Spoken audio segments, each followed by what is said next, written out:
नमस्कार। साहित्य कला और संस्कृति की पहली ऑनलाइन वीडियो पत्रिका ताना बाना में आपका स्वागत है। मैं हूं मुकेश कुमार। दोस्तों, जहां सत्ता होती है, जहां ग्लैमर होता है, वहां शोषण भी होता है। कई बार सफलता और यश के एवज में दैहिक शोषण भी किया जाता है। बहुत सारे लोग लोभ लालच के चलते अपना शोषण करवाने के लिए तैयार भी हो जाते हैं। शोषण का ये जाल सिनेमा से लेकर साहित्य तक पसरा हुआ है और इसमें सबसे ज्यादा फंसती हैं स्त्रियां। मर्दवादी व्यवस्था में शोषण के इस जाल को तोड़ना कितनी बड़ी चुनौती है, इसे याद करते हुए पेश है आज का ताना बाना। ताना बाना में आज आप देखेंगे कितने उपयोगी रह गए हैं लेखक संगठन। इस मुद्दे पर एक बहस में हिस्सा लेंगे रेखा अवस्थी, राकेश बिहारी और वैभव सिंह। दूसरी आवाज में वरिष्ठ कवि अशोक वाजपेयी आज आइडिया ऑफ इंडिया पर हमले और बचाव को लेकर चल रहे संघर्ष पर टिप्पणी करेंगे। जाने माने व्यंग्यकार ज्ञान चतुर्वेदी आज अपने स्तंभ में शताब्दी वर्ष के आयोजनों पर कटाक्ष करेंगे। ये प्रश्न बार बार उठ रहे हैं कि हमारे लेखक संगठन वैसे प्रभावशाली क्यों नहीं रह गए हैं जैसे पहले कभी हुआ करते थे। क्यों वे साहित्यिक मामलों को ठीक ढंग से संभाल नहीं पा रहे हैं और सामाजिक सांस्कृतिक संघर्षों को सही दिशा और गति दे पा रहे हैं। रचनाकारों को सामाजिक आर्थिक संबल देना तो और भी कठिन लक्ष्य बन गया है। ऐसे में प्रश्न उठता है कि लेखक संगठनों की उपयोगिता क्या है, उनकी प्रासंगिकता क्या है। आज की बहस इन्हीं प्रश्नों पर केंद्रित है और इसमें हिस्सा लेने के लिए हमारे साथ 3 लेखक आलोचक जुड़े हुए हैं। हमारे साथ हैं रेखा अवस्थी, राकेश बिहारी और वैभव सिंह।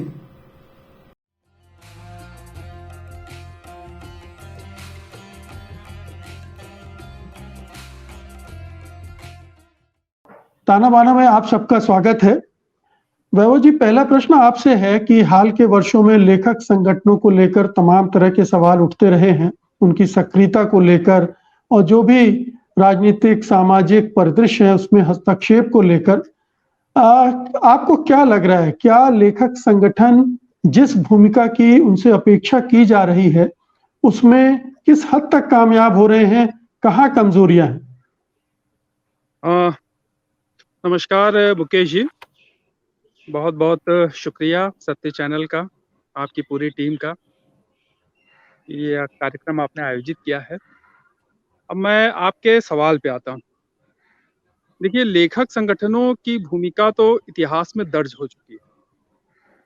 लेखक संगठनों के दुश्मन भी चाहें तो उनके इस इतिहास को नहीं मिटा सकते हैं, ना उनकी भूमिका पे जो है वो उसको नेपथ्य में डाल सकते हैं।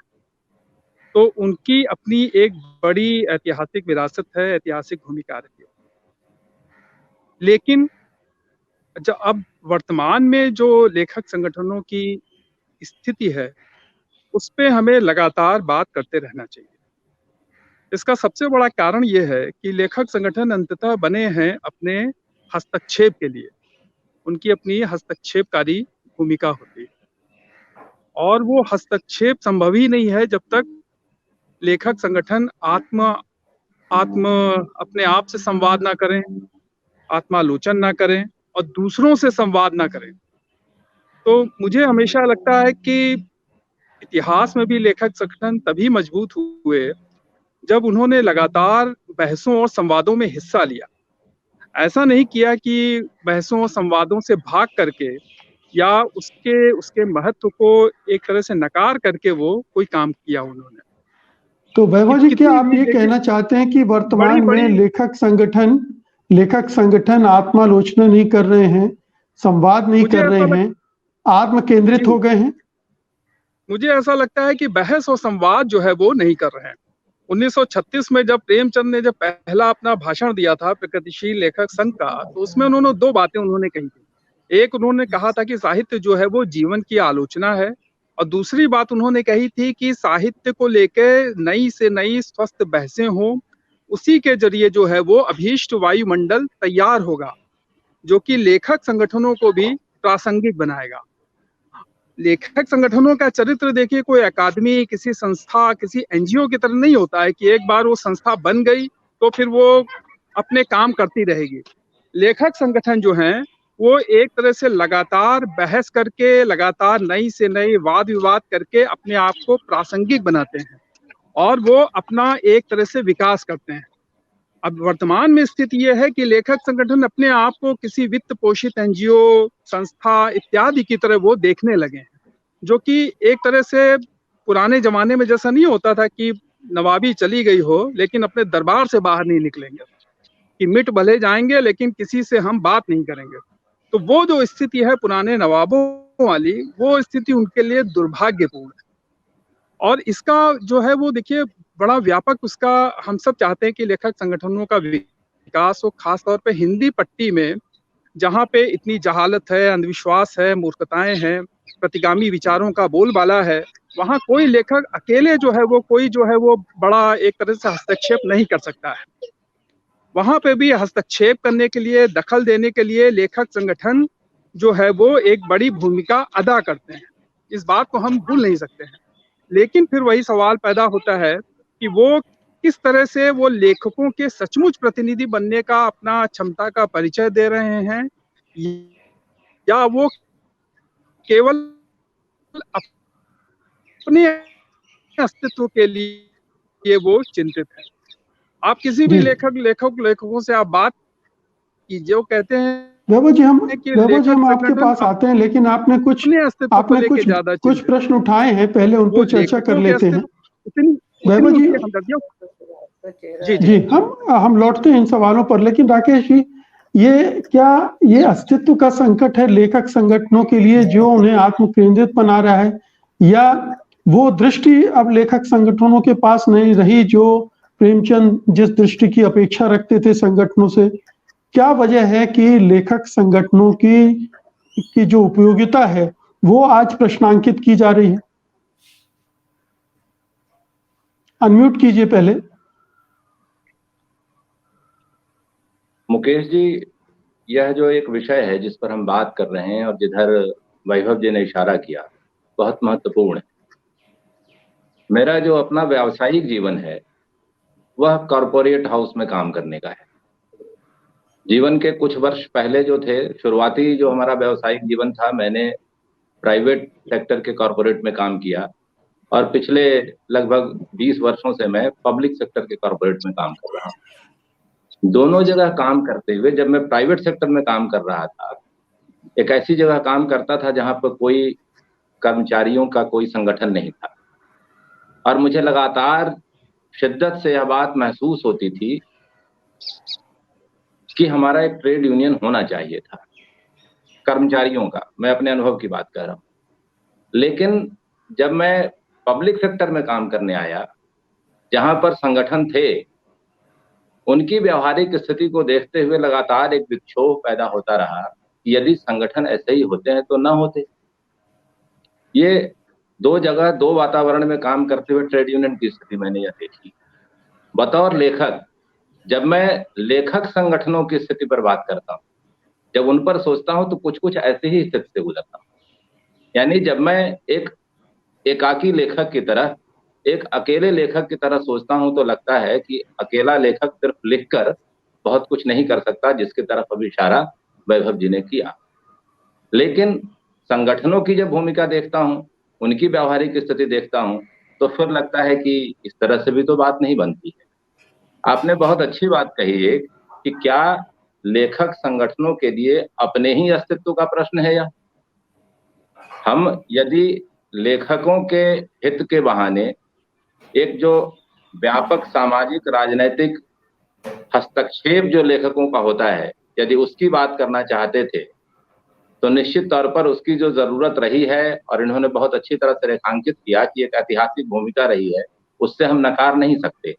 लेकिन आज जब सामाजिक राजनैतिक हस्तक्षेप भी बहुत कुछ रस्म अदायगी जैसी स्थिति में हो जाए, और जो लेखकों के हित हैं, मैं तो यह कह रहा हूं कि सामाजिक राजनैतिक हित जो बड़े स्तर पे हैं, उसके पहले जो लेखक मात्र के जो हित हैं, जो लेखकों के हित की अगर हानि कहीं है, या फिर लेखकों के हित की असुरक्षा की स्थिति है, क्या वहां भी हम बतौर लेखक संगठन अपने लेखकों के साथ खड़े हो पा रहे हैं?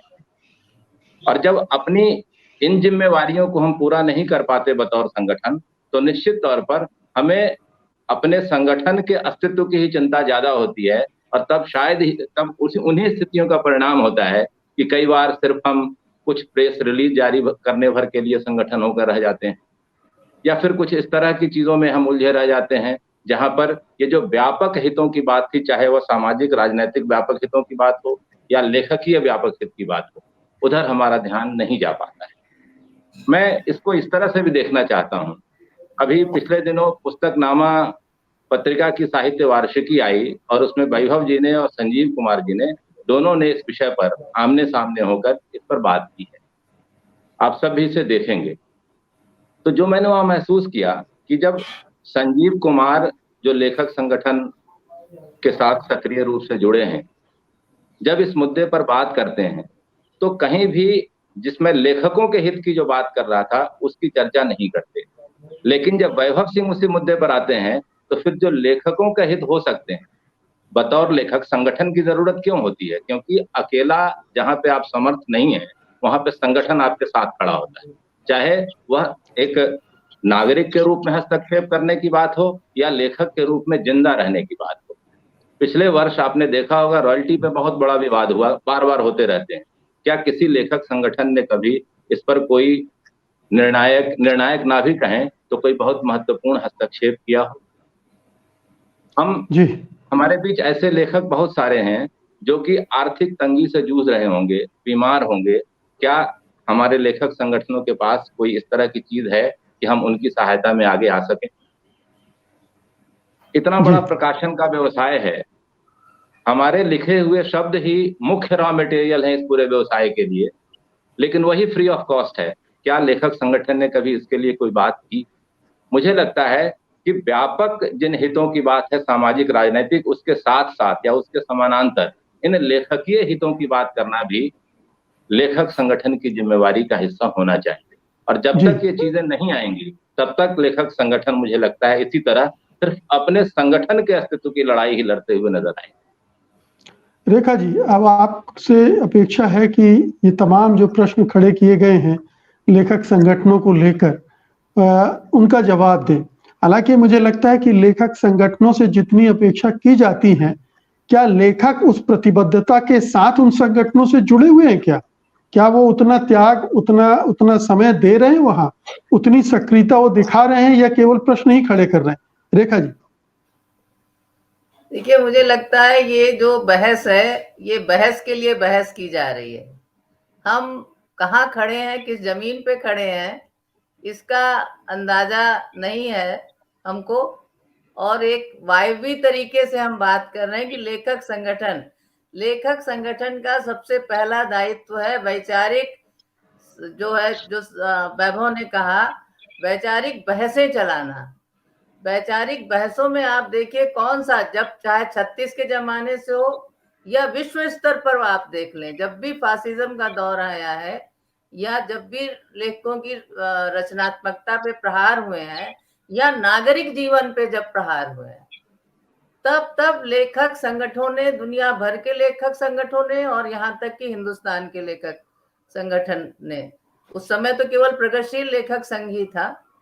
आप सोचिए, जब हिंदी साहित्य सम्मेलन था उस समय जवाहरलाल नेहरू ने जो अपनी आत्मकथा में लिखा है कि वहां क्या दृष्टिकोण था, उसके बरक्स किस तरह प्रगतिशील लेखक संघ ने बहस चलाई और उन सारी चीजों को, मूल्यों को खत्म किया गया।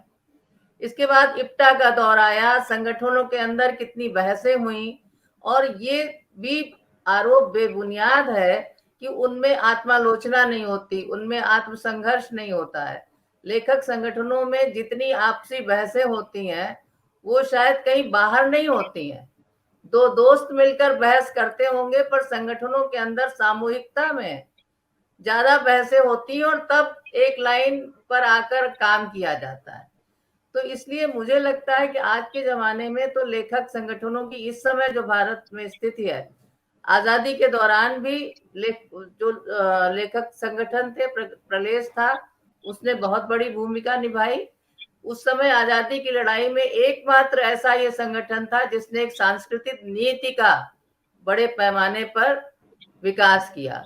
रेखा जी, आज की क्या स्थिति है? क्या आज रॉयल्टी लेखक का संगठन प्रश्न वो है कर जो- पा रहे हैं, आज वो लेखक संगठन वो सब कर पा रहे हैं जो किसी जमाने में करते रहे हैं। उस तरह की भूमिका क्या आज के हाँ, लेखक अभी भी कर संगठनों रहे की? हैं। आप देखिए कलबुर्गी की जब हत्या हुई उस समय कितना बड़ा प्रदर्शन किया गया, या और भी आज तो ये स्थिति है कि हम 10-10, 15-15, 20-20 जो अन्य सांस्कृतिक ग्रुप हैं उनको मिलाकर भी हम संघर्ष कर रहे हैं और अपनी बात को रख रहे हैं।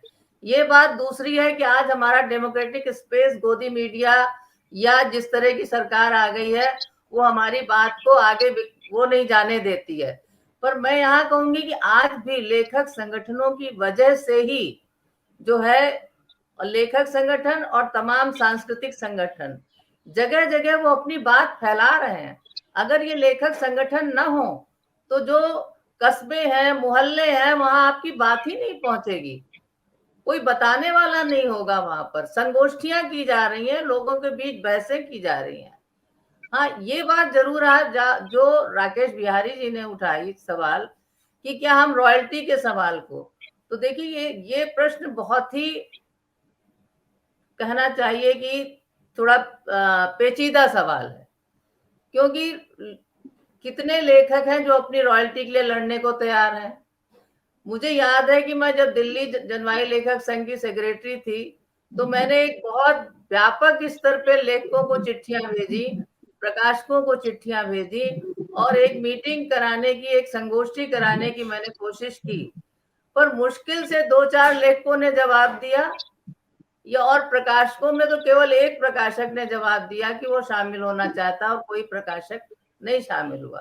आपको 1930 की प्रेमचंद और रामचंद्र टंडन के बीच की भी बहस शायद आप लोगों को पता हो, जबकि वो एक संगठन बनाना चाहते थे और प्रेमचंद भी इस बात से पीछे हट गए थे कि प्रकाशकों से लेखक की लड़ाई नहीं की जा सकती, उनको ट्रेड यूनियन स्तर पर नहीं देखा जा सकता। और तब रामचंद्र टंडन ने प्रेमचंद को भी कहा था कि तब फिर आप लेखकों के लिए घड़ियाली आंसू बहाते हैं, क्योंकि एक लेखक अगर अड़ता है तो 10 लेखक वहां प्रकाशक के पास पहुंच जाते हैं अपनी किताबें छपाने के लिए। क्योंकि जो प्रकाशन, क्योंकि कोई सरकारी या कोई बड़े स्तर पर ऐसा सामाजिक या सरकारी प्रकाशन उद्योग नहीं है जहां निजी प्रकाशकों को जो छोड़कर हम कहीं और से किताबें छपवा सकें। और ये भी सही है कि ये इस समस्या को सुलझाने के लिए बहुत बड़े स्तर पर लेखकों को एक साथ आना होगा और उनको प्रकाशकों के साथ बैठकर बात करना होगा कि या तो आप अपनी किताबें छपने मत दीजिए, उनको दीजिए मत। अगर हम पत्रिकाओं में छप जाते हैं तो हम पुस्तक रूप में अगर आना चाहते हैं तो हम उन्हीं प्रकाशकों के पास क्यों जाते हैं जो हमें रॉयल्टी नहीं देते? हम कोई तीसरा रास्ता चुने। इसी तरह उनके बीमार होने पर, उनको कोई आर्थिक सहायता मिलने पर, एक जमाने में हम लोगों ने जब यहाँ शीला दीक्षित की सरकार थी तब भी एक कला निधि बनाने की, लेखक कला निधि बनाने की उनसे अपील की गई थी, पर वो मैटेरियलाइज नहीं हो सकी। और उसके लिए एक कोशिश की जाती है कि लोग अपने पुरस्कार जो उनको मिलते हैं उससे एक निश्चित राशि, ये बहुत सारे लेखकों से अपील भी किया गया कि वो एक निश्चित राशि जो है वो लेखकों के कल्याण के लिए एक निधि बनाकर जो है उसको जारी करें। पर जो पुरस्कार जिनको मिलता है वो कोई पैसा बाद में देने को तैयार नहीं होता है। जी रेखा जी, आगे बढ़ते हैं, आपने कुछ प्रश्न उठाए हैं उस पर आगे बढ़ते हैं। राशि जो है वो लेखक कल्याण निधि के लिए देंगे। जी तो इसलिए लेखक संगठन मैं आगे बढ़ता हूँ थोड़ा। वैभव जी, ये जो आपने कहा कि लेखक संगठन आत्म केंद्रित हो गए हैं, कहीं ये लेखक ही तो आत्म केंद्रित नहीं हो गए हैं, लेखकों की लेखकी प्रतिबद्धता ही तो कमजोर नहीं पड़ गई है? कहीं ऐसा तो नहीं कि हाल के वर्षों में जो सामाजिक आर्थिक परिवर्तन आए हैं उसमें बहुत सारे लेखक थोड़ा समृद्ध हुए हैं और उन्हें लगता है कि अब उन्हें लेखक संगठनों से जुड़े रहने की क्या जरूरत, उनके लिए लेखक संगठन अब बेमानी हो गए, तो वो अपने स्तर पर अपना काम कर रहे हैं और लेखक संगठनों को कोसने में लग गए हैं? देखिए, इस विषय को इस दृष्टिकोण से भी देखा जा सकता है, जैसे आप देख रहे हैं।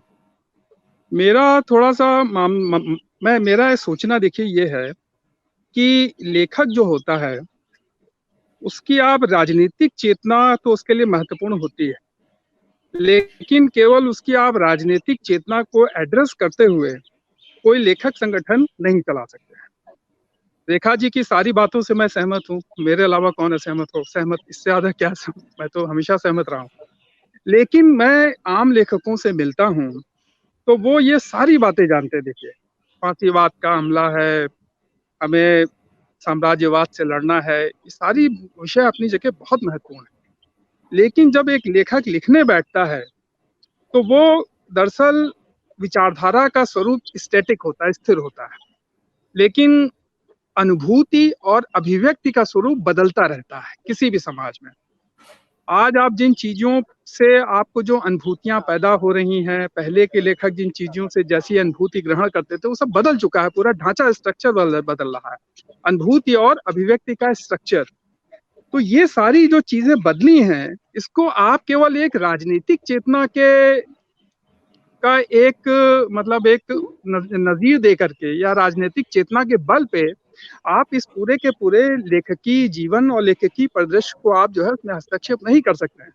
इसीलिए मैं बार-बार कहता हूँ कि राजनीतिक चेतना को सामने रखने के साथ-साथ लेखक संगठनों को भाषा के स्तर पे, सौंदर्य दृष्टि के स्तर पे, परंपरा, जाति, स्मृति, भारतीयता आदि सवालों पर भी उतनी ही संजीदगी से अपना पक्ष लगातार रखते रहना चाहिए। कभी वो रखते हैं, ऐसा नहीं कि कभी वो नहीं रखते। रामविलास जी ने अपने समय में इस पे बहुत काम किया। लेकिन क्या वर्तमान में केवल एक जुमलाबाजी में रिड्यूस हो गई राजनीतिक चेतना के अलावा, क्या वो सचमुच कुछ साहित्यिक प्रश्नों पर गंभीर बहस चला रहे हैं कि नहीं? जब मैंने ये कहा कि वो बहसों, संवाद से भागने लगे हैं, तो मेरा कहने का मतलब नहीं था कि वो राजनीतिक चेतना को नहीं प्रकट कर रहे हैं। राजनीतिक चेतना को तो बराबर प्रकट कर रहे हैं। लेकिन लेखक जब लिखने बैठता है, अनुभूति, अभिव्यक्ति का स्ट्रक्चर है उसके पास, परंपरा, जाति, स्मृतियाँ, भारतीयता के जो नए-नए सवाल पैदा हो रहे हैं, उसमें वो बुरी तरीके से कन्फ्यूज़ है और लेखक संगठन उसमें उसकी कोई मदद नहीं कर रहे हैं। मेरा ये कहने का मतलब है, पिछले अगर आप 2 दशकों की कहानियों को ही देखें, तो उन कहानियों में ऐसी बहुत सारी नई-नई चीज़ें आ रही हैं, जो एक तरह से लेखक संगठन जिनको एड्रेस ही नहीं कर पाते हैं। वो ये सोचते हैं कि उनके पास कोई अपनी सुनिश्चित राजनीतिक चेतना, विचारधारा है, जिसके बल पे सारे सवाल हल किए जा सकते हैं। कुछ सवाल हल किए जा सकते हैं, लेकिन सारे सवाल नहीं हल किए जा सकते। जी, तो राकेश जी, क्या एक राजनीतिक चेतना, राजनीतिक विचारधारा के चलते लेखक संगठन सीमित हो गए हैं अपने सोच में, अपनी दृष्टि में, अपने कार्यक्रमों में, जैसा कि वैभव कह रहे हैं, या फिर मुझे लगता है कि समाज में जो बदलाव आए हैं, वो उसका लेखकों में भी बदलाव आए हैं उनकी वजह से, जो हमें इस पे सोचना चाहिए। मैं जब लेखकी प्रतिबद्धता की बात कर रहा था, तो राजनीतिक प्रतिबद्धता की बात नहीं कर रहा था। मैं जब बहुत सारे लेखकों से बात करता हूँ, तो लगता है कि वो अब आत्म केंद्रित हो गए हैं। उनका एक अपना सुविधावादी जीवन विकसित हो गया है, और उस समय जो संघर्ष की चेतना और प्रेरणा थी, वो अब नहीं रही है। तो वो धीरे-धीरे अलग हो गए, या उनके अपने एजेंडे वहां से पूरे नहीं होते हैं लेखक संगठनों से, तो बहुत सारे लेखक इसलिए भी वहां से दूर छिटक गए। तो दो तरफा है, हो सकता है लेखक संगठन भी अपने स्तर पर वो कर पाने में सक्षम न हो पा रहे हो, दूसरी तरफ लेखक भी जो उन्हें करना चाहिए उससे भाग रहे हैं। जी, 2 प्रश्न आपने एक साथ रखे। एक जो वैभव जी ने बात की, और बहुत महत्वपूर्ण बात की उन्होंने, कि राजनैतिक सामाजिक चेतना को बहुत एक पिटे पिटाए या ठस तरीके से नहीं देखा जा सकता। पिछले कुछ वर्षों में जिस तरह अनुभूति और अभिव्यक्ति के बदलते स्वरूप हमारे सामने आए हैं, जिसकी तरफ इशारा कर रहे थे वैभव, निश्चित तौर पर उनको समझने और समझाने की जो दृष्टि सांगठनिक तौर पर संगठन के माध्यम से विकसित होनी चाहिए थी, या उस पर जिस तरह के संवाद होने चाहिए थी, या उसके आलोक में जिस तरह की व्यवहारिकी लेखकों और लेखक संगठनों के बीच दिखाई पड़नी चाहिए थी, उसमें वो हमें दिखाई नहीं पड़ा है। अगर आप देखें तो एक इसका व्यवहारिक पक्ष कहूं कि जो अस्मिता के विमर्श आए हैं पिछले दिनों, चाहे वो दलित अस्मिता की बात हो या स्त्री अस्मिता की बात हो, बहुत पुरानी बात नहीं है, 2019 में प्रगतिशील लेखक संगठन का झारखंड अधिवेशन हुआ था। तब नूर जहीर ने इस पर बहुत बड़े प्रश्न खड़े किए थे और कहा था कि कैसे लेखक संगठनों का चरित्र पितृसत्तात्मक हुआ जा रहा है, लेकिन उनकी बात नहीं सुनी गई। आखिर क्यों ऐसा हुआ? अगर लेखक एक समुदाय है तो दलित लेखक संघ की अलग से जरूरत क्यों महसूस हुई? तो मुझे लगता है ये जो जिस तरह की बात अभी वैभव कर रहे थे, चाहे वो अकादमिक स्तर पर हो या फिर वो जातीय, सामाजिक और व्यवहारिक स्तर पर, जो अनुभूति और व्यक्ति के जो बदलते आयाम हैं, उसको समय के बदलते स्वरूप के साथ एड्रेस नहीं किया गया, यह मैं भी महसूस करता हूं। जो दूसरी बात आपने कही, लेखकों के व्यक्ति केंद्रित हो जाने की बात, देखिए निश्चित तौर पर व्यक्तिगत जिसका व्यक्ति केंद्रीयता की बात आपने जो की है, वह समाज के हर क्षेत्र में ये चीजें बढ़ी हैं, इससे इनकार नहीं कर सकते। लेकिन इसका मतलब यह नहीं हुआ है कि उसके समानांतर जो सांगठनिक जरूरतें हैं वो खत्म हो गई है। जब जब व्यक्ति केंद्रिता बढ़ेगी तब तक सांगठनिक जरूरतें और ज्यादा तेज होती जाती। अगर हम लेखकों के लिए ऐसा कह रहे हैं कि लेखक व्यक्ति केंद्रित होता गया है,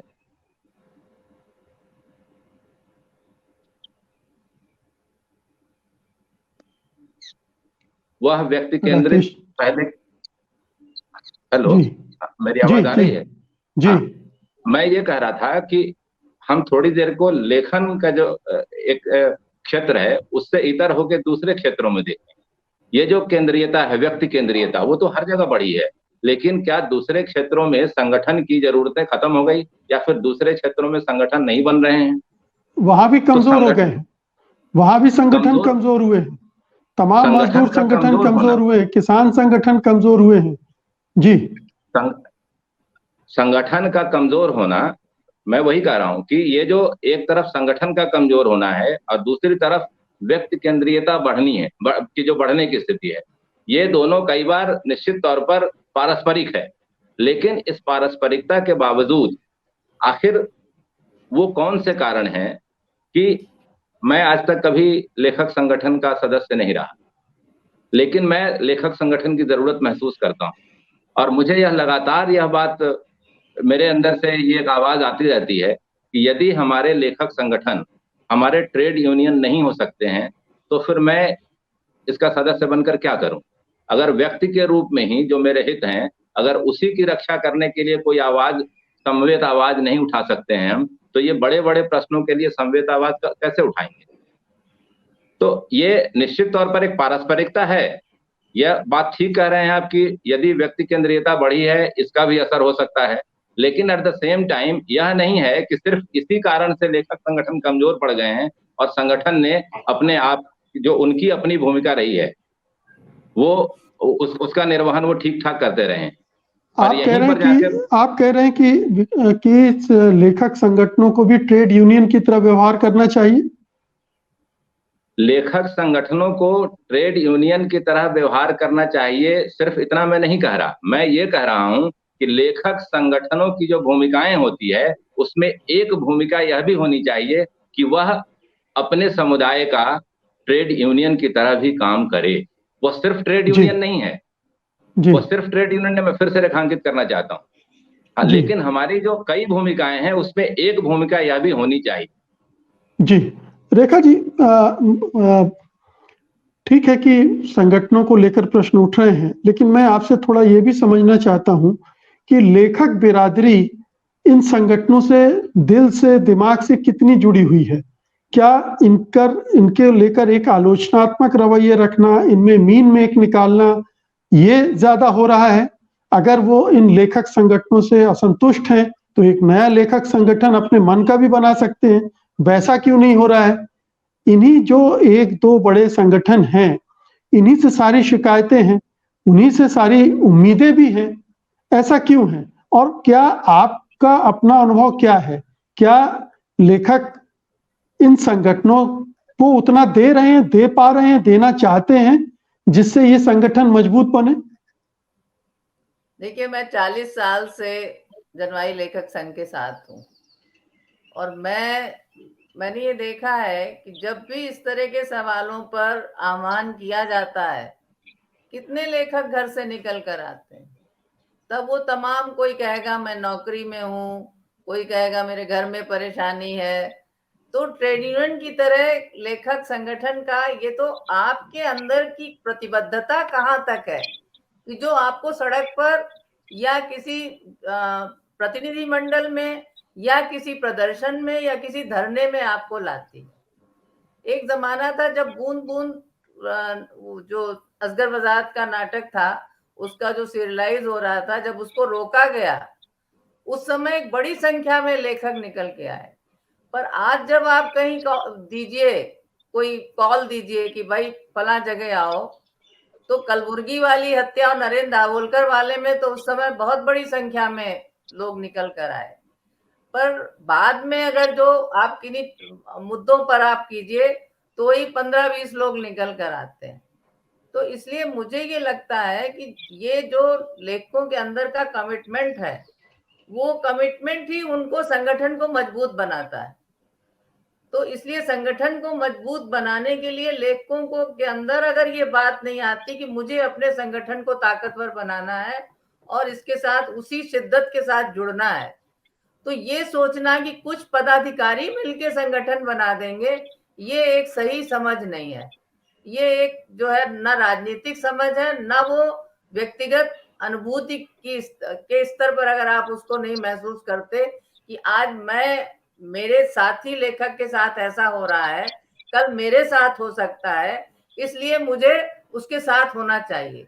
इसलिए वहां ब्रेख्ट की उस कविता को याद दिलाने की जरूरत नहीं है कि आज हम सोचते हैं कि आज हमारे साथ तो नहीं हो रहा, इसलिए हमको क्या मतलब है, हम देख लेंगे जब हमारे साथ होगा।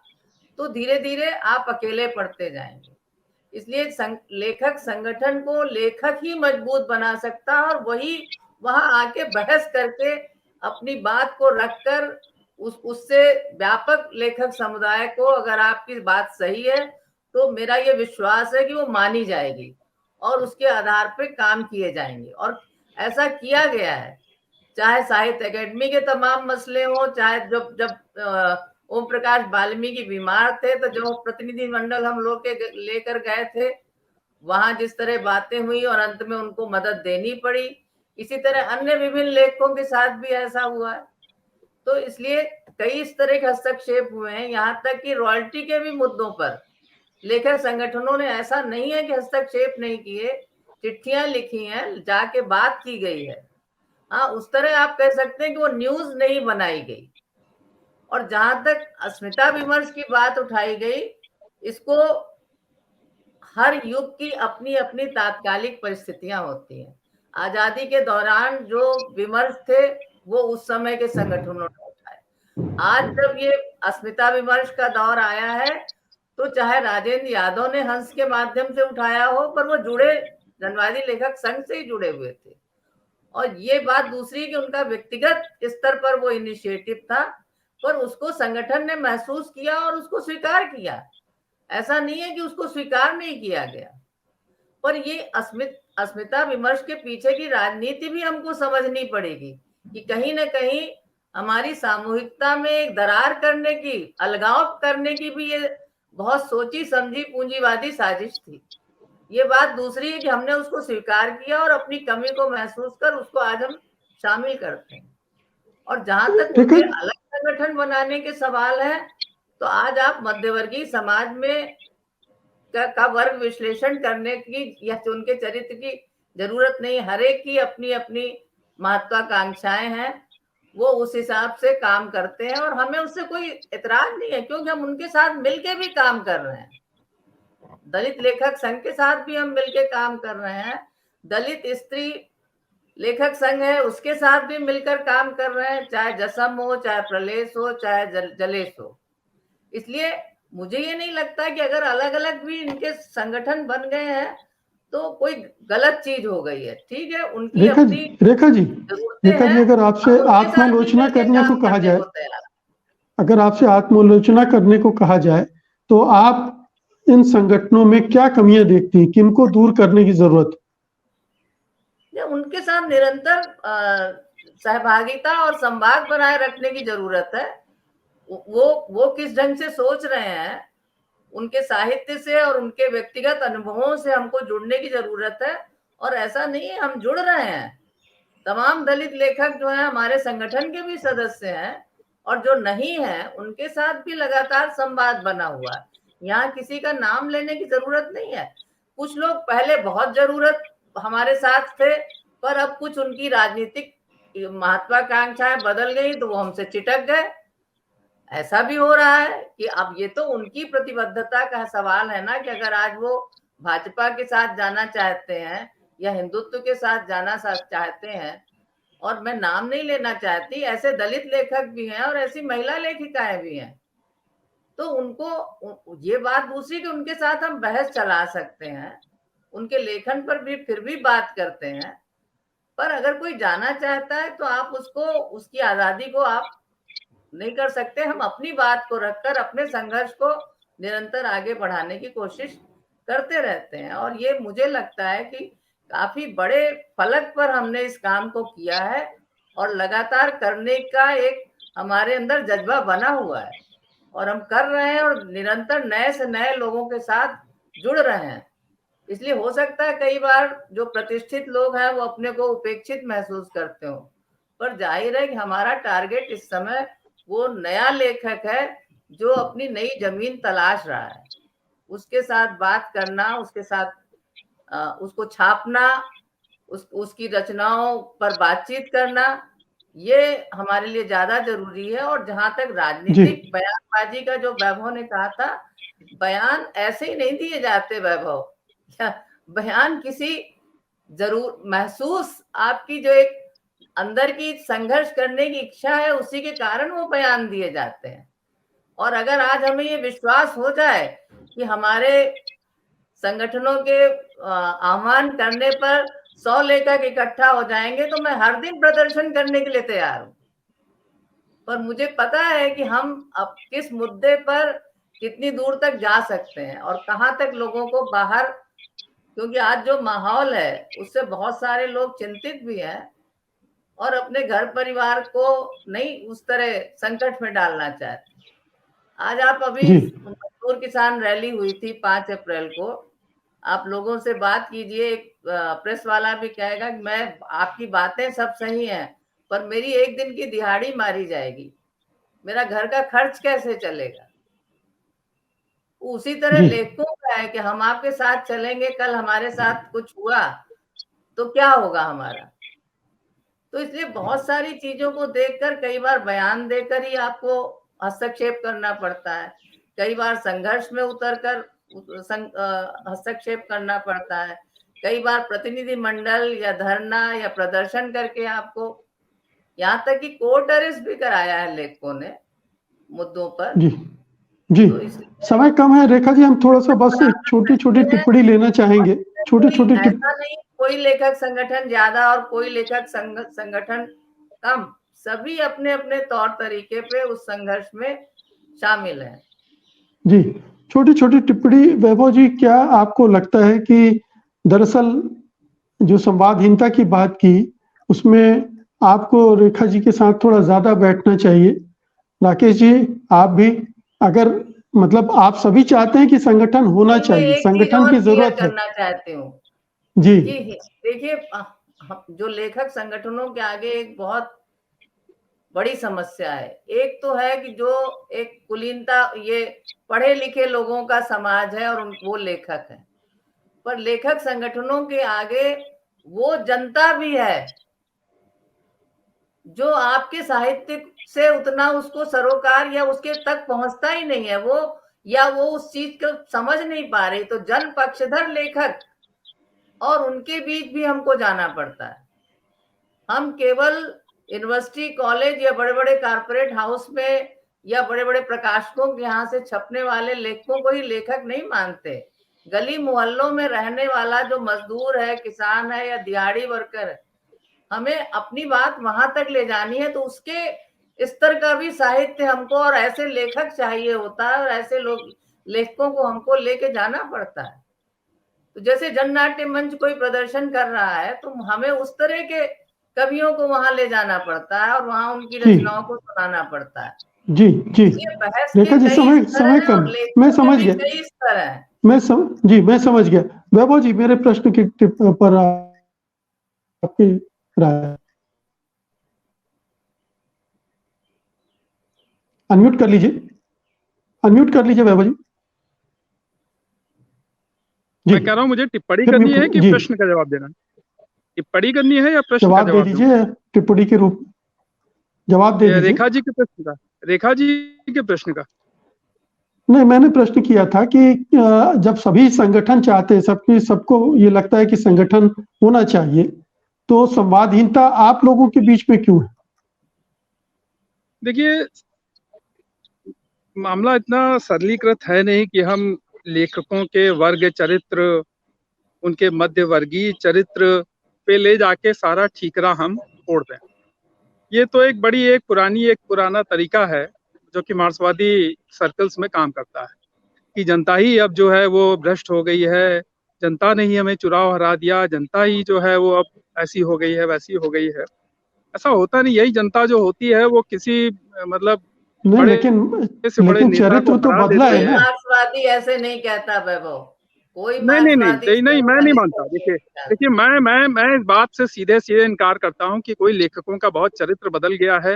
लेखक बड़े खुदगर्ज हो गए हैं, लेखक बड़े आत्म केंद्रित हो गए हैं। सीधी सी बात देखिए ये है कि लेखक संगठन अपने आप को 4, 6, 10 लोगों के बीच केंद्रित कर रहे हैं।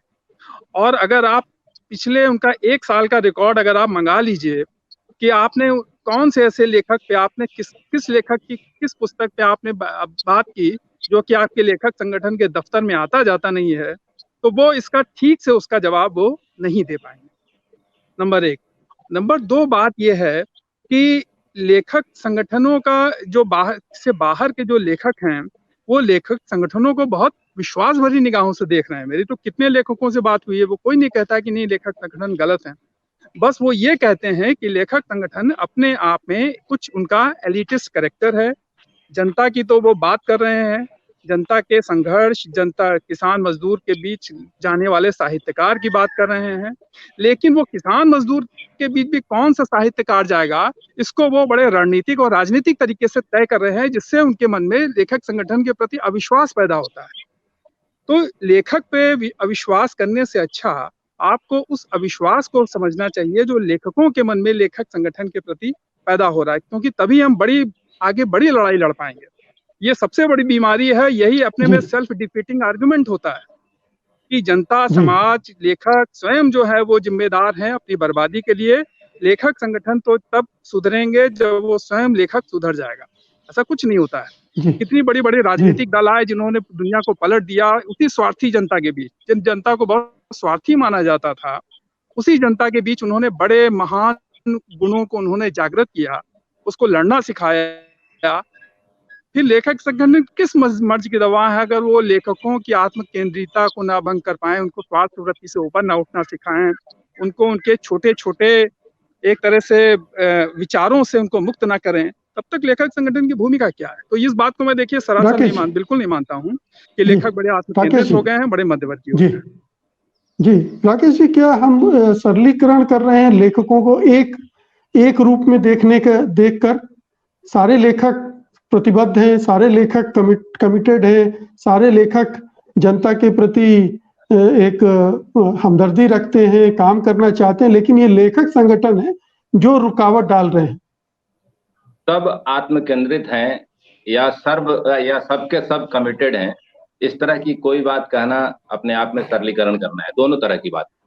लेकिन हम यह कहें, यहाँ पर मैं वैभव जी से सहमत होना चाहता हूं कि जिस दिन सारे लेखक कमिटेड हो जाएंगे, सब अच्छे हो जाएंगे, अपने आप संगठन ठीक हो जाएगा।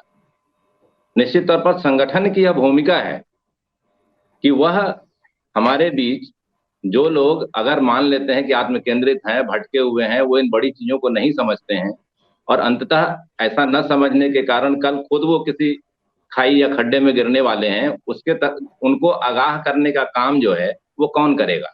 या लेखक संगठन की भूमिका तो है। दूसरी बात आपने संवाद की कही, तो अभी मैंने जिन 2 लेखों का जिक्र किया, दरअसल उसी संवाद को कायम करने की दिशा में एक हमारी पहल थी कि मैंने लेखक संगठन क्यों जरूरी हैं और लेखक संगठन की क्या सीमाएं हैं, इस पर एक बड़े प्लेटफॉर्म पे आके हम बात कर सकें। और दूसरी बात कि देखिए, जब तक ये जो चयन की नीति की बात कह रहे थे उसको और साफ कर दीजिए कि चयन की राजनीति, हम किसको चुनते हैं और किसको छोड़ते हैं, हम किसके हित की बात करते हैं, किसके हित की बात नहीं करते हैं। यह ठीक है कि लेखक बहुत सारे इकट्ठा नहीं हुए प्रदर्शन करने के लिए, बहुत सारे लेखक आगे बढ़कर नहीं आए कि मैं प्रकाशकों के खिलाफ बात करूंगा, लेकिन मुझे तो ऐसा भी लगता है कि जो बड़े लेखक हमारे हैं, जो किसी न किसी संगठन से जुड़े हुए हैं और उनके अपने हित जो हैं वह हमारी तुलना में ज्यादा सुरक्षित है प्रकाशकों के साथ या संपादकों के साथ। इस कारण वो कहीं ना कहीं जो आम लेखकों का हित है उसके पक्ष में अपनी आवाज नहीं रखते हैं। तो जब तक इन स्थितियों से बाहर हम नहीं आएंगे तब तक लेखक संगठन के प्रति जो अविश्वास है लेखकों का, वह कैसे पुनर्बहाल होगा। राकेश जी, एक छोटा सा प्रश्न, राकेश जी एक छोटा सा प्रश्न है।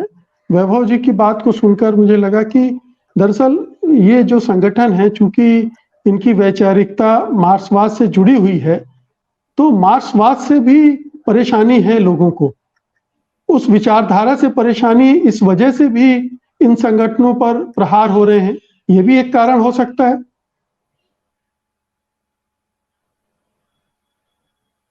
ये मुझसे पूछ रहे हैं? जी, मैं ये कह रहा हूं कि प्रहार, अगर एक आम लेखक का जो अविश्वास है उसको प्रहार की तरह देखा, मुझे तो लगता है उसे प्रहार कहना ही अनुचित लगता है कि संगठन नहीं, ये आम लेखक कौन है? आम लेखक की परिभाषा क्या है? आम लेखक जैसी कोई चीज होती भी है क्या? मैं उन लेखकों की बात कर रहा हूं जो किसी संगठन के सदस्य नहीं है लेकिन वो लेखक हैं। मैं नहीं हूं किसी संगठन का सदस्य, मैं चाहता हूं कि संगठन हो, मैं चाहता हूं संगठन का सदस्य बन जाऊं, लेकिन मेरे भीतर वह विश्वास पैदा नहीं होता।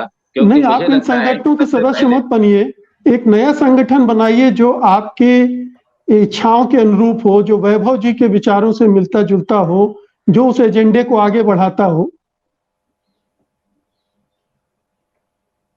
अभी थोड़ी देर पहले जिस संवाद की जरूरत को आप रेखांकित कर रहे थे, या कहीं ना कहीं उसी संवाद की जरूरत को फिर छोड़ देने जैसी बात हो जाएगी फिर तो।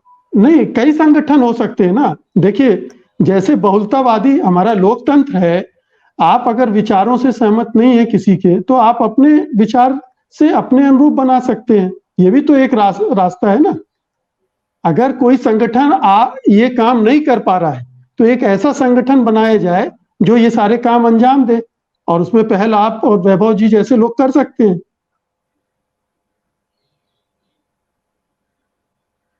मैं इसका जवाब दूं? जी जी बिल्कुल।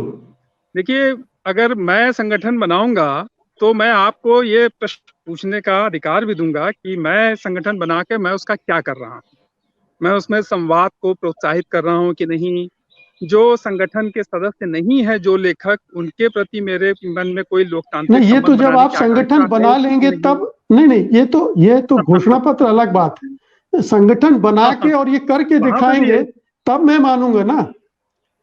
किसी संगठन को की आलोचना करना अलग बात है, एक संगठन बनाना और जिन आदर्शों की आप बात कर रहे हैं उसके हिसाब से उसको चलाना, ये चाहे, अगर आपको लगता है चलाई अच्छी बात है, एक नया संगठन बने। अगर इन संगठनों में ऊर्जा नहीं रह गई है, इन संगठनों में दृष्टि नहीं रह गई है, संवादहीनता आ गई है, तो एक नया संगठन गढ़ा जाए। गढ़ ही रहे। देखिए, बहुत सारे संगठन गांव स्तर पे बंद हैं, दलितों के संगठन बन रहे हैं, ओबीसी के संगठन बन रहे हैं, बहुजन संगठन बन गया है, आरएसएस के संगठन बन गए। संगठनों की कोई देखिए कमी नहीं है, और वहां पे भी यही समस्या है। जिस तरह के संगठन की अपेक्षा आप कर रहे हैं, क्या वैसे संगठन हैं वो? बिल्कुल नहीं है। कोई भी संगठन देखिए अपने में परिपूर्ण नहीं है, लेकिन हम जलेश, जसम और प्रलेस की इसलिए हम बात कर रहे हैं क्योंकि इनके पास अपनी एक गौरवशाली विरासत है, इनके पास संसाधन है, इनके पास वैचारिक समझ है। ये सचमुच जनता के लोकतांत्रिकरण, लेखकों के लोकतांत्रिक हक के लिए सचमुच लड़ाई लड़ सकते हैं। बाकी संगठनों से तो अपेक्षा भी नहीं की जा सकती। हमारी शिकायत भी उसी से होती है, सवाल भी उसी से होते हैं जिससे हम थोड़ा सा, जिससे हमारा लगाव होता है, या जिसमें हम एक तरह से स्वस्थ संघर्ष करते हैं, या जुझारूपन जिसमें हम देखना चाहते हैं। सवाल यही है कि एक तरह के ब्यूरोक्रेटिक ढांचे के अंतर्गत संगठनों को, जैसे मैंने शुरू में कहा कि संगठन बना लेना अपने में पर्याप्त नहीं है, कि और बल्कि लेखकों के बीच ये मैसेज जाना चाहिए कि वो लगातार जो है वो बहस चला रहे हैं, संवाद चला रहे हैं, कोई भी उनके बीच मैं समझ गया वह करके, बस अब एक छोटी सी टिप्पणी हम रेखा जी की ले लें से कह सकता है। लेखक संगठनों को स्वयं जो है वो सेंसरशिप के बाहर आना चाहिए। जी रेखा जी, दोनों लेख जो प्रतिभागी वो मानते हैं कि ये संगठन अच्छे हैं, वैचारिक रूप से इनका एक विरासत है वगैरह वगैरह। इन संगठनों को थोड़ा नया बदलना चाहिए, नए ढंग से काम करना चाहिए। आप इससे सहमत हैं? यह बदलाव होना चाहिए, ये भी आप मानती हैं? या राकेश बिहारी को आमंत्रित करते हैं कि वो आए और नई बहसें चलाएं, हमारे संगठन में आके चलाएं, संगठन से बाहर रह के चलाएं, कुछ ऐसा लिखें कि उन पर बहस की जा सके। जहां तक सामाजिकता और कलावाद का प्रश्न था, एक जमाने में खूब बहसें हुई, सामाजिक प्रतिबद्धता और कलावाद के बीच इतनी बहसें हुई। आज के कौन से मुद्दे हैं जो बहस से परे हैं? तो अभी नए नए तरीके से शुरू हुआ है देशी ज्ञान। तो देशी ज्ञान के बहाने कहीं ऐसा तो नहीं है, और वो बहस होनी चाहिए कि क्या देशी जातीयता की बात जो बार बार कही जा रही है, और वो जातीयता को हम किस तरह जो है वैदिक समाज से जोड़ने की कोशिश कर रहे हैं, और वैदिक समाज को भी एक खास कटघरे में रख के देखा जा रहा है। जी, और उसमें दुनिया के ज्ञान को हम क्या जो है दरकिनार कर देंगे देशी ज्ञान के नाम पर? नहीं, वो एक अलग विषय है। रेखा जी, मेरा बस इतना सा सवाल था कि क्या आप जो मौजूदा संगठन हैं उनमें मानती है कि बदलाव होने चाहिए नए समय के हिसाब से, और जो प्रश्न उठ रहे हैं उनके हिसाब से बदलने चाहिए संगठन? किए गए हैं, बराबर किए जा रहे हैं, कहीं वो कहीं नहीं है। आपने देखा होगा कि 40 साल पहले जनवाई लेखक संघ का जो घोषणा पत्र बना था वो आज बदला गया है, उसमें कितने नए मुद्दे जोड़े गए हैं, और वो बहस के लिए लेखकों के पास भेजा गया है कि वो और हमको सुझाव दें, और उस पर बहस चल रही है। तो सवाल ये भी है कि हम लेखक संगठनों से कितनी आत्मीयता और लगाव महसूस करते हैं, और उनके बीच अपना इनपुट भेजना चाहते हैं या नहीं भेजना चाहते, या केवल हम उनको दूर से एक दर्शक की तरह देखकर एक ताली बजाने या नकार करने वाले के रूप में ही देखते रहेंगे।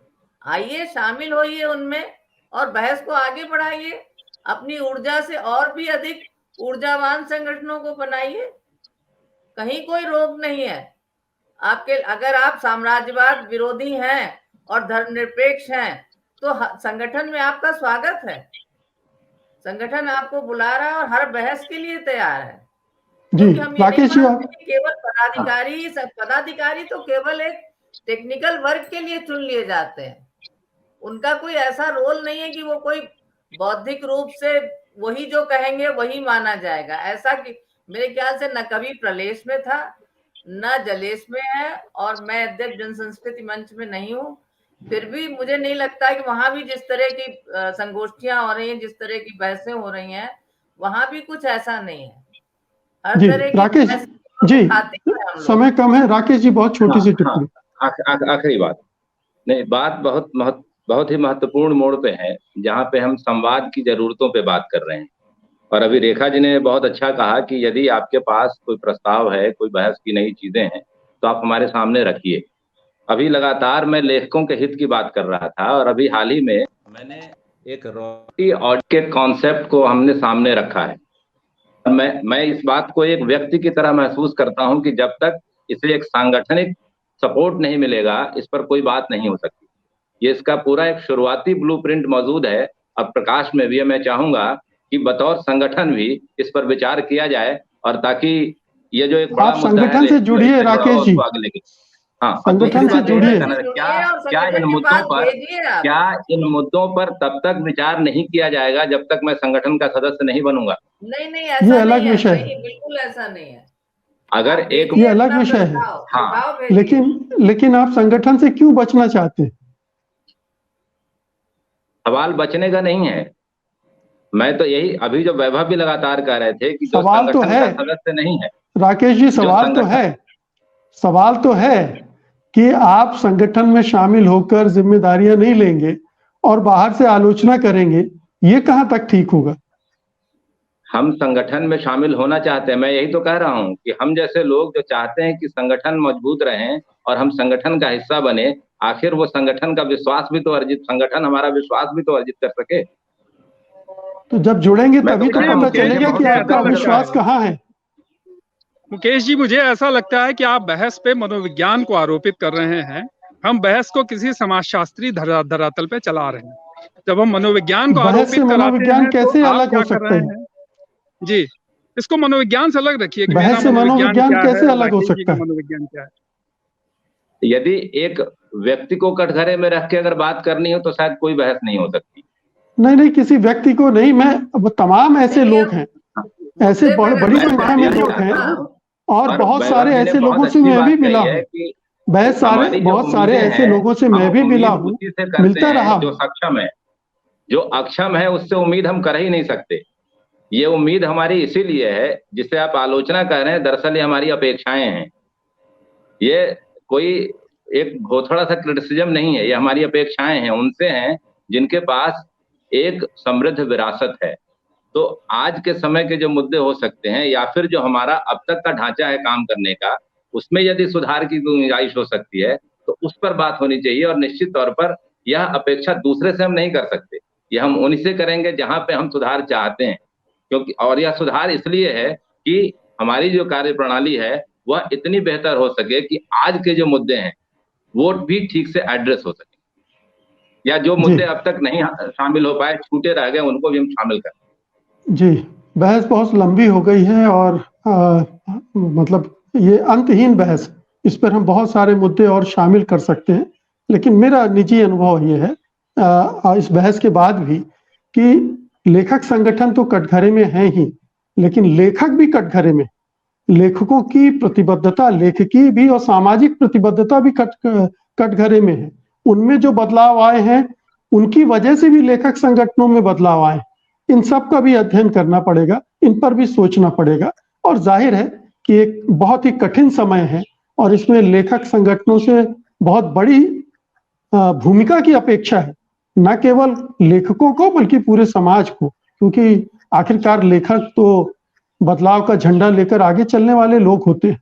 तो ये एक बड़ा प्रश्न है और निश्चित रूप से इस पर विचार किया जाना चाहिए। बहुत बहुत शुक्रिया आप सबका, धन्यवाद आज की चर्चा में हिस्सा लेने के लिए। है कि जो भी मुद्दा छूट रहा है उसको जरूर सामने लाइए और लेखक संगठनों को बताइए कि आप कहाँ चूक रहे हैं। बिल्कुल, ये भी एक बहुत बड़ा योगदान है लेखकों का। जी धन्यवाद, नमस्कार। अगर आइडिया ऑफ इंडिया यानी भारत के विचार पर लगातार हमले किए जा रहे हैं तो उसे बचाने की कोशिशें भी निरंतर चल रही हैं। वरिष्ठ कवि एवं चिंतक अशोक वाजपेयी आज इसी विचार यानी आइडिया ऑफ इंडिया पर चिंतन कर रहे हैं, उस पर टिप्पणी कर रहे हैं। पेश है दूसरी आवाज।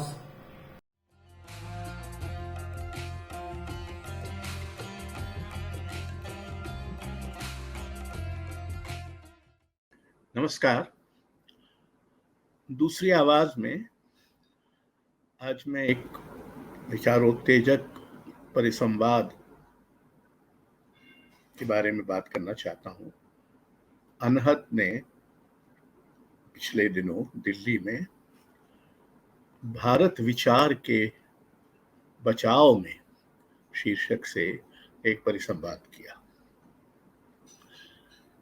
उसमें 3-4 इतिहासकार, एक अर्थशास्त्री, एक पत्रकार और मैं एक लेखक शामिल हुए।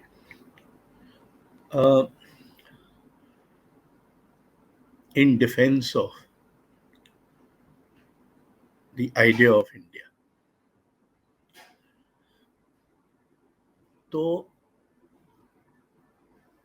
जाहिर है कि ये संदर्भ तो आपके सामने स्पष्ट ही होगा कि इस समय भारत विचार के नाम पर कम से कम दो विचार सामने हैं। एक जिसको हम भारत विचार के नाम से जानते आए हैं अब तक और जिस पर अब बहुत हमला है, और दूसरा वो विचार जो अब अपने को भारत विचार के रूप में स्थापित करना चाहता है। जाहिर है कि जो अभी तक भारत विचार था वो उदार, समावेशी, बहुलतावादी, उदात्त और उजला विचार था, और जो अब उसको पदस्थ कर आना चाह रहा है वो विचार एकनिष्ठता, बहुलतावाद के नकार, धर्मों को लेकर नए किस्म की श्रेणियां तैयार करने वाला, हिंसा और आक्रामकता को वैध सामाजिक अभिव्यक्ति के उपकरण मानने वाला विचार है। तो उस विचार को, जिसे मैं तो कुविचार ही कहूंगा, पर ध्यान देने के बजाय मैं सिर्फ दो पक्ष उस भारत विचार के आपके सामने रखना चाहता हूं जिसे अब तक हम अपने लोकतांत्रिक सामाजिक जीवन में भारत विचार समझते आए हैं। ये विचार यकायक कहीं से नहीं आया और ना ही ये विचार हमारे पश्चिम से संवाद से ही पैदा हुआ। जिसे हम भारत विचार कह रहे हैं वो एक लंबी वैचारिक परंपरा और संघर्ष का प्रतिफल है। सबसे पहले तो अगर आप याद करें तो बहुलता की धारणा हमारी सभ्यता में शुरू से है। वेद 4 हैं, उपनिषद 18 हैं, महाकाव्य 2 हैं, पारंपरिक दर्शन 6 हैं। तो बहुलता वहां पहले से स्थापित है। आगे चलकर जब कुछ नए धर्म विकसित हुए सनातन धर्म के अलावा, तो उन सब ने मिलकर, हिंदू, बौद्ध, जैन और बाद में जो बाहर से धर्म आए, इस्लाम, ईसाइयत, इन सब में जो एक तरह का सन्निहित विवेक था उसने भारत विचार में योगदान किया। तीसरा, जो भक्ति काव्य है हमारा, हमारी जो मिनिएचर कला है, हमारी जो ख्याल गायकी है, ये सब गांधार स्थापत्य है, इन सब ने भी इस विचार को परिवर्धित किया है। फिर जब आधुनिकता आई और हमने स्वतंत्रता संग्राम लड़ा, तो उसमें भी इस बहुलता का स्वीकार सारे स्वतंत्रता संग्राम के बड़े नायकों में था। उनके आपसी और चीजों पर भले मतभेद हों, पर भारत विचार के बारे में वो एक मत थे। और इस विचार ने ही आगे चलकर हमको कम से कम 3 उपहार दिए। एक स्वतंत्रता का उपहार, दूसरा लोकतंत्र का उपहार और तीसरा संविधान का उपहार। ये तीनों भी एक तरह से भारत विचार की एक सामूहिक और सबसे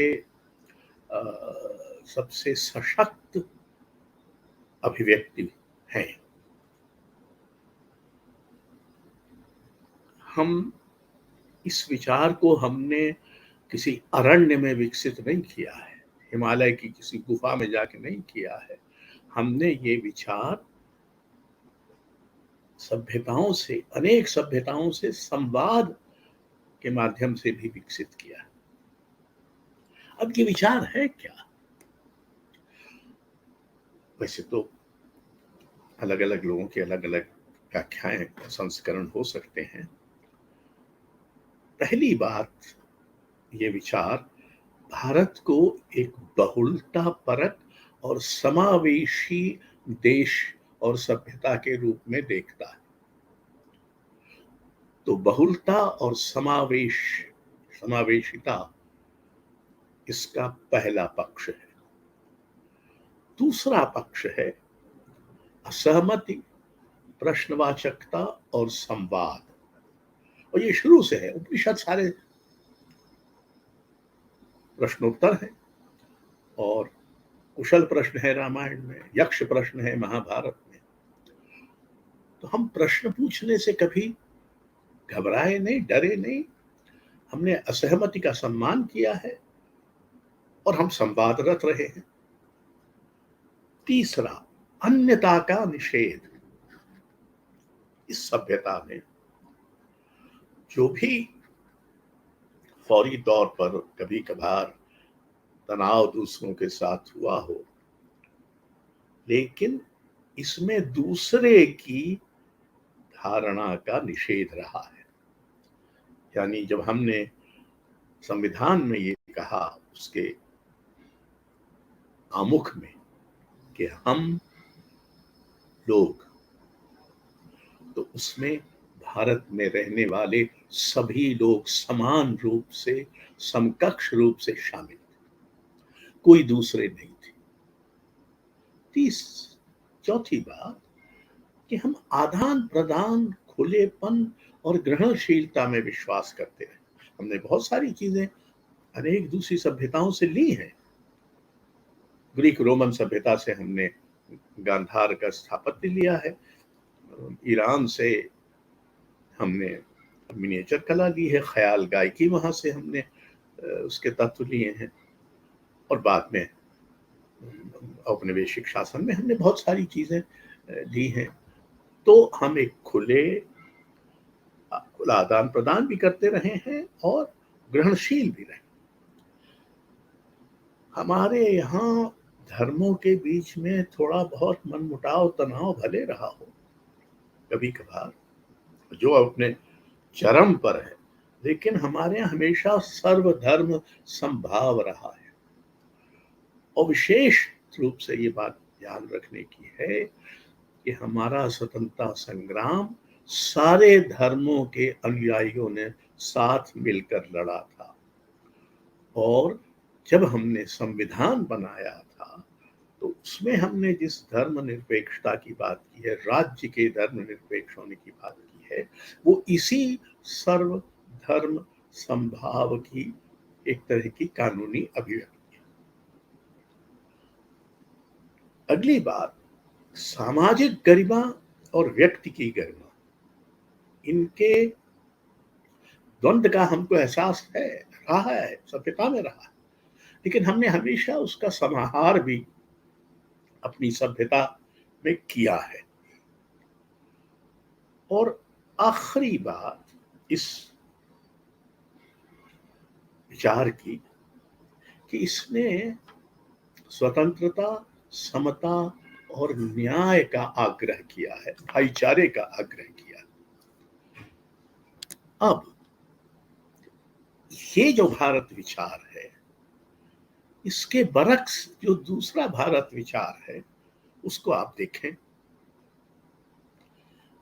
उसको न तो परंपरा से, न इतिहास से, न भारतीय चिंतन से, न हमारे स्वतंत्रता संग्राम से, न हमारे बौद्धिक सर्जनात्मक परंपरा से किसी तरह का समर्थन जुटाया जा सकता है। इसलिए जो भारत विचार, जिसे हम भारत विचार कह रहे हैं, वो एक थोड़े दिन पहले विचार हुआ और कुछ लोगों की ज़हनियत में घर कर गया विचार नहीं है। वो हमारी परंपरा, इतिहास, हमारी जातीय स्मृति, हमारी बहस प्रियता, संवाद प्रियता, खुलेपन, ग्रहणशीलता आदि से बना हुआ विचार है और वो इतनी आसानी से पराजित नहीं होने वाला है, न दबने वाला है, न छुपने वाला है और गायब तो हो ही नहीं सकता, क्योंकि जिसको आजकल जो मुहावरा है वो तो भारतीय मानस के जीन्स में है, वही भारत विचार होगा। शताब्दी वर्ष मनाने के आयोजन बिसरा दिए गए लोगों के योगदान को रेखांकित करने के अवसर होते हैं, मगर बहुत सारे लोग इनका उपयोग सरकारी फंड हथियाने और नामालूम से लोगों को महिमा मंडित करने के लिए भी करते हैं। जाने माने व्यंग्यकार ज्ञान चतुर्वेदी आज इसी प्रवृत्ति पर कटाक्ष कर रहे हैं। देखते हैं ना काहू से बैर।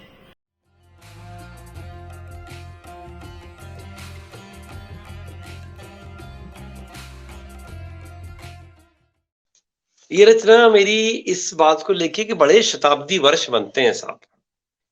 कईयों के ऐसे होते हैं पता ही नहीं था किसके शताब्दी वर्ष हैं, कौन सज्जन जिनका शताब्दी वर्ष मनाया जा रहा है।